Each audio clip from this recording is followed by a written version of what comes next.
J'ai commencé un programme de 6 jours de jeûne ce mardi. Alors, on va le commencer ce mardi. Le mardi de la semaine prochaine. C'est-à-dire du 1er mars au 6 mars. Et pendant ces 6 jours de jeûne, nous allons traiter avec 13 portes que l'ennemi utilise pour détruire et retarder les vies et les destinées.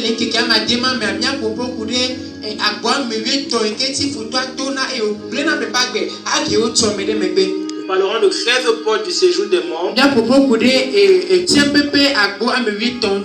Ce sont des portes que l'ennemi utilise pour retarder les vies, pour empêcher la gloire de Dieu d'être manifestée sur les vies. Alléluia. Amen. Donc, nous parlerons essentiellement de cela et nous prierons contre ces œuvres-là.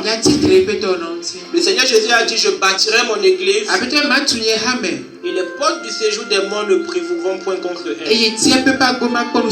Alléluia. Ça veut dire quand Christ ne te bâtit pas, les portes du séjour des morts vont détruire et affecter ta vie. Pour que les œuvres de l'ennemi ne puissent pas détruire ta vie ou retarder ta vie, l'unique solution c'est que Christ puisse te bâtir. Alléluia. Amen. La Bible déclare que si Christ ne bâtit, c'est de Jésus qu'il parle. Si Jésus ne bâtit pas une vie, ceux qui bâtissent en vain. Si ce n'est pas lui qui travaille dans ta vie, quiconque travaille dans ta vie travaille en vain. C'est-à-dire que tu peux voir, tu as beaucoup de talent, tu as de bonnes idées, tu es intelligent, tu as des relations. Alléluia. Amen. Tu as beaucoup d'avantages parfois pour faire de bonnes choses et réussir dans la vie. Mais quand tu regardes ta vie, rien. Dans la plupart des cas, c'est l'œuvre du séjour des morts. Et quand on parle du séjour des morts, il y a beaucoup de portes. C'est pourquoi Jésus lui-même a dit les portes du séjour des morts. Et le Seigneur m'a aidé à identifier 13 portes du séjour des morts. Je suis en train de travailler sur d'autres portes. Mais pendant ces 6 jours, nous parlerons premièrement de ces 13 portes. Alléluia. Amen. Nous allons commencer le 1er mars. C'est un mardi, nous allons terminer le 6 mars. C'est-à-dire le dimanche. Je t'encourage à inviter quelqu'un et à te préparer pour ce programme. Et je t'encourage surtout à être dans le jeûne. Alléluia. Amen. Parce que pour pouvoir vaincre l'ennemi, il faut une puissance qui vient d'en haut. Il faut la puissance de Dieu. Et le jeûne est une plateforme agréable et idéale. Alléluia. Amen. Pour pouvoir cette puissance. Amen, amen. Amen. Donc rendez-vous pendant les 6 jours.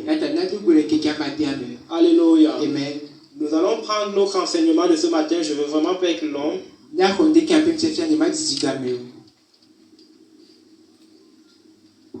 Depuis le début de l'année, si le piano peut travailler de façon légère, s'il te plaît. Depuis le début de l'année, nous avions commencé à parler sur la thématique des témoins. Et dimanche dernier, nous avons conclu cet enseignement. Nous avons dit que les témoins sont des personnes que Dieu va utiliser sur la terre pour manifester qui il est, pour rendre un témoignage de Christ. Les témoins, ils rendent témoignage au travers de leurs paroles, c'est-à-dire en parlant de Jésus. La Bible déclare que nous devons prêcher l'évangile en toute occasion, qu'elle soit favorable ou non. Les témoins parlent de Christ aux gens qu'ils rencontrent dans les rues. Les témoins parlent de Christ dans leur famille. Les témoins sont des gens qui par leurs paroles font connaître Jésus. Mais les témoins sont surtout ceux-là qui, plus que des paroles, au travers de leurs œuvres, au travers de leurs actes au quotidien, font connaître le Seigneur. Alléluia. Donc les témoins ne sont pas juste témoins en parole. Ils sont témoins aussi par leurs actions. Alléluia. Le monde ne connaît pas Dieu. Et le moyen par lequel le monde peut connaître Dieu, c'est quand un témoin devient manifeste. Et nous avons été encouragés pendant 1 mois et demi à être des témoins de Christ, à aider le monde à voir l'amour de Dieu, la paix qu'il y a dans le Seigneur, la joie qu'il y a en Jésus. Nous devons manifester la nature de Dieu afin que ceux qui ne le connaissent pas puissent le voir au travers de nous. Alléluia. Mais nous sommes aussi des témoins par les dimensions que nous manifestons sur la terre. Dimension de puissance, de gloire, de richesse. Alléluia. Et pour parler des témoins, la Bible dit encore que nous sommes des ambassadeurs. Donc ce sont des personnes qui permettent à Dieu d'être visible sur la terre. Ils connaissent Dieu. Ils ont eux-mêmes vu Dieu à l'œuvre. Ils ont entendu Dieu. Ils ont une bonne expérience avec le Seigneur. Ils ont une réelle rencontre avec Jésus. Et la rencontre qu'ils ont avec Christ, ils rendent cela visible. Alléluia. Et cette catégorie de chrétiens, le Seigneur en quête d'eux.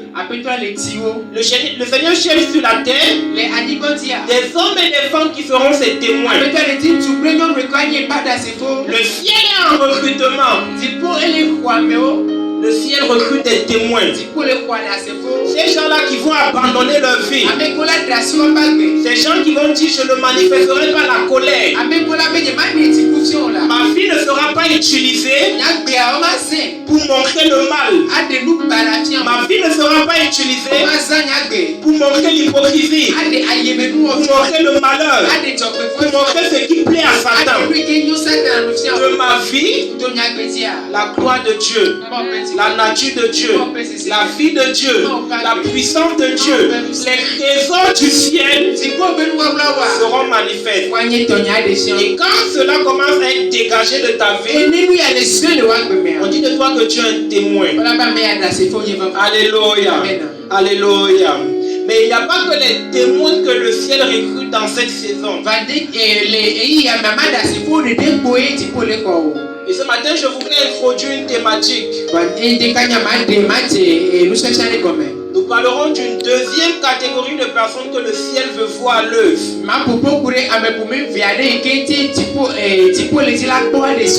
Avant de parler de cette catégorie, nous avons dit que pour être un témoin, il y a plusieurs clés. On a parlé de 4 clés, 4 caractéristiques majeures. On a dit qu'il marche dans la volonté parfaite de Dieu. Ils connaissent le plan de Dieu et ils marchent dans le plan de Dieu. Ils ne s'engagent pas quelque part selon leur volonté. On a dit pour devenir un témoin, il faut s'engager là où Dieu veut que je m'engage. Je pars quelque part parce que Dieu veut que j'aille là-bas. Je fais quelque chose parce que Dieu veut que je fasse cela. On a dit les témoins sont aussi ceux qui sont revêtus d'un vêtement d'humilité, de repentance, de consécration à Dieu. Alléluia. Mais que la Bible appelle le vêtement de deuil. C'est la deuxième clé que nous avons vue. La troisième clé que nous avons vue, on a dit les témoins se tiennent dans la présence de Dieu. Ce sont des gens qui connaissent Dieu. Ils sont habitués de Dieu. Tu ne peux pas être un témoin quand tu ne te tiens pas dans la présence de Dieu. sa vie, pour montrer sa nature, pour montrer les trésors du ciel. Lorsque tu ne te tiens pas dans sa présence, on a dit c'est quoi se tenir dans la présence de Dieu? C'est demeurer dans la présence de Dieu. C'est vivre en Christ. Passer du temps avec Dieu. On a dit c'est aussi servir le Seigneur. On a dit c'est tenir la présence de Dieu. C'est mettre sa vie au service de Dieu. On a dit c'est tenir la présence de Dieu. Ça apprendre à prier pour les autres. Apprendre à prier pour les intérêts de Dieu. C'est ne pas seulement prier pour soi.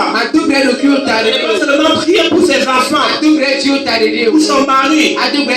Et parfois venir prier pour le voisin. Prier pour l'église. Prier pour les gens même que tu ne connais pas. Alléluia. Et on a dit la quatrième dimension, la quatrième caractéristique des témoins. Ils sont remplis de la puissance du Saint-Esprit. Alléluia. Et je te dis, sans la puissance du Saint-Esprit, tu auras une vie chrétienne frustrée. Parce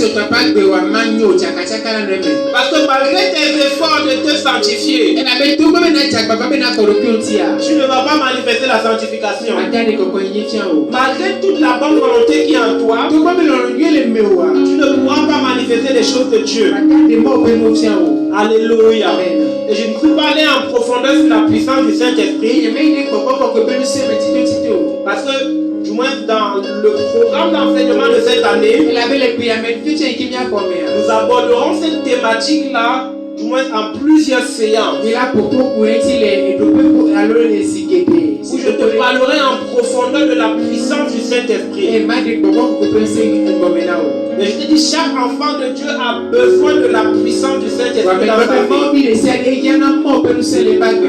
Alléluia. C'est elle qui fait toute la différence. Donc de la même manière que Dieu a besoin des témoins, tu as besoin d'une autre catégorie de personnes. Pourquoi? Les témoins sont utiles à Dieu sur la terre. Alléluia. L'année dernière, je t'ai parlé des enfants de Dieu. Je t'ai parlé aussi de l'homme spirituel, qui est constitué des fils et des filles de Dieu. Et cette année, je te parle des témoins. Et ce matin, je veux parler de l'épouse de Christ. C'est vrai que pour certaines personnes, ce sera une répétition.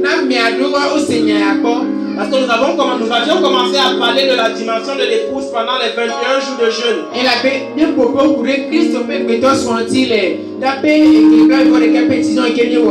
L'enseignement sur l'épouse, c'est un enseignement qui est important dans l'église. Parce qu'à la fin de nos vies chrétiennes,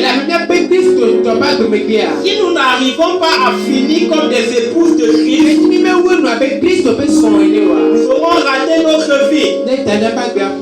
Alléluia. Amen. Je vais dire à quelqu'un, si tu finis ta vie sans être l'épouse de Christ, ça fait partie de la dimension de l'épouse, tu auras raté quelque chose. Alléluia. Amen. Et tu peux être un témoin et ne pas finir comme une épouse. Parce que le témoin rend Dieu visible. Alléluia. Le témoin permet à Dieu de se servir de lui sur la terre. Mais il peut arriver que le témoin s'arrête en chemin. Quand on parlera de l'épouse, tu comprendras mieux. Prenons quelques versets bibliques qui vont nous accompagner tout au long de l'étude de l'épouse. Avant de définir qui est l'épouse. Éphésiens 5, verset 25 à 27. On va noter premièrement, avant de faire la lecture, tu vas noter ces 5 versets. Tu vas noter ces 5 passages autant pour moi. Le premier passage qui va nous aider sur l'enseignement sur l'épouse, c'est Éphésiens 5 du verset 25 à 27. Je Le deuxième passage que tu vas noter,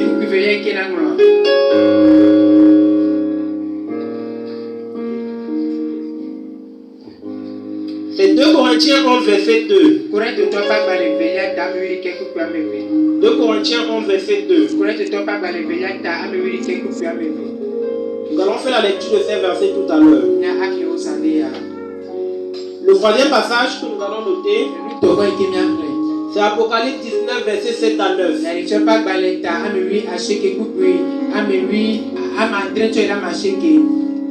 Apocalypse 19, verset 7 à 9.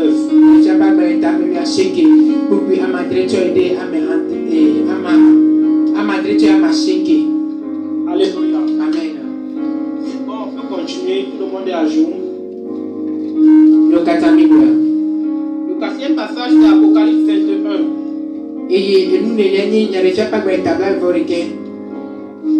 Apocalypse 21. Nous allons lire dans Apocalypse 21 le verset 2. Après avoir lu le verset 2, nous allons aller à partir du verset 9 jusqu'au verset 11. On ne va pas lire du verset 1 au verset 11. On va lire le verset 2 et on va lire du verset 9 au verset 11. Et le dernier passage qui va nous accompagner dans cette étude, c'est Matthieu 25, du verset 1 au verset 13. Pendant l'étude, lorsque nous aborderons certaines choses, il y a d'autres versets qui vont intervenir. Mais ces 5 versets sont les versets principaux. Ces 5 passages sont nos 5 passages principaux sur lesquels nous allons bâtir notre enseignement. Alléluia. Amen. Alléluia. Amen. Nous allons commencer la lecture. J'ai besoin des gens dans la salle qui vont lire. Si tu peux aller avec le micro. 5 personnes qui vont lire. Tu peux préparer un verset déjà. Éphésiens, tu connais les versets. Éphésiens 5, verset 25 à 27. Qui va lire premièrement? Tu peux lire. Éphésiens 5, verset 25. Une personne prépare déjà dans l'assemblée. 2 Corinthiens 11, verset 2. Éphésiens 5, verset 25 à 26. 27. Verset tout en moi. Marie, aimez vos femmes comme Christ a aimé l'Église. Marie, aimez vos femmes comme Christ a aimé l'Église. Et s'est livré lui-même pour elle, afin de la sanctifier par la parole, après l'avoir purifiée par le baptême d'eau, afin de faire paraître devant lui cette Église glorieuse, sans tache, ni rite, ni rien de semblable, mais sainte et irrépréhensible. Amen. Amen. Marie, aimez votre femme comme le Christ a aimé l'Église. Il a donné sa vie pour elle afin qu'elle soit sainte. Il a rendu pure par l'eau et par la parole. Il a voulu que l'Église se présente devant lui pleine de gloire. Pleine de gloire. Sans tache, sans ride, sans aucun défaut. Il a voulu qu'elle soit sainte et sans reproche. Alléluia. Amen. 2 Corinthiens 11, verset 2. 2 Corinthiens 11, verset 2. Je lis au nom de Jésus. Amen. Je suis jaloux à votre sujet d'une jalousie qui vient de Dieu. Je suis jaloux à votre sujet d'une jalousie qui vient de Dieu. Je vous ai promis en mariage à un seul époux. Je vous ai promis en mariage à un seul époux. Une autre version dit je vous ai fiancé à un seul époux, un seul mari. Le Christ. Le Christ. Et je désire vous présenter à lui comme une vierge pure. Amen. Et je désire vous présenter à lui comme une vierge pure. Alléluia. Ces 2 versets nous disent déjà que Christ nous a aimés. Il revient nous chercher comme son épouse. Et il voudrait nous trouver dans une condition. Alléluia. Amen. Nous verrons cela. Lorsque nous allons dans 2 Corinthiens, l'apôtre Paul parle. Il s'adresse à des chrétiens. Il dit je suis jaloux. La jalousie qui est en moi, elle ne vient pas de Satan. Elle vient de Dieu. Parce que la Bible déclare que Dieu est jaloux de sa gloire. Il ne partage sa gloire avec personne. Donc l'apôtre Paul prodiger une jalousie en moi. Je suis en train d'observer certaines attitudes parmi vous qui ne me plaisent pas. Je vous ai fiancé, je vous ai promis à un époux qui doit venir vous chercher dans une condition. Alléluia. Continuons notre lecture. Apocalypse. Non, une autre personne. Apocalypse 19, verset 7 à 9. Non, pas les gens qui sont dans l'assemblée. On vient à l'église avec la Bible.